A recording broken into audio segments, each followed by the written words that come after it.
The girl never expected that just by joining the school homemaking club, she would end up attracting a ton of suitors. Right when she had no idea how to deal with them, she suddenly noticed Jack standing nearby. To her, he looked like a lifesaver. 私は彼氏いますから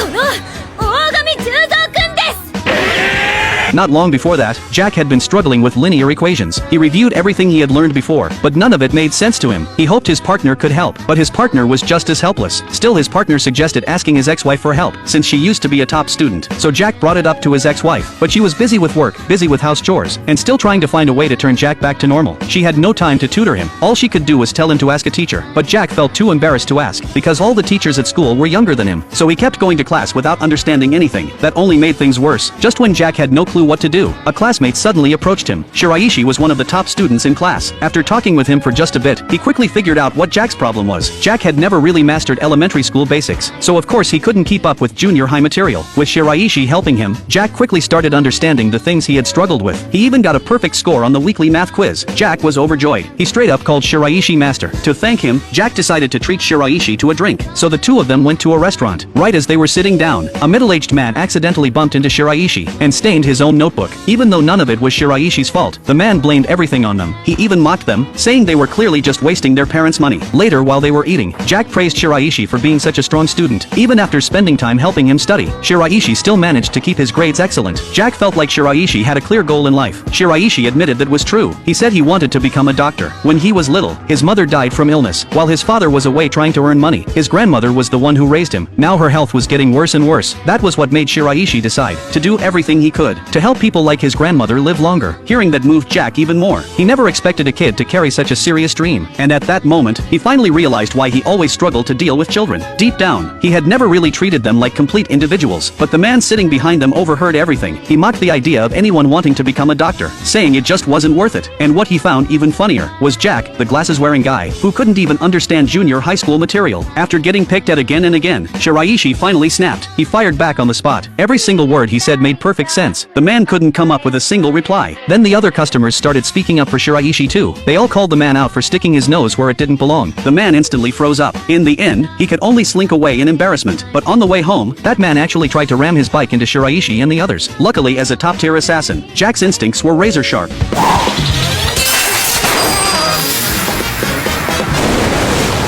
Everything happened so fast that Shiraishi had no idea what was going on.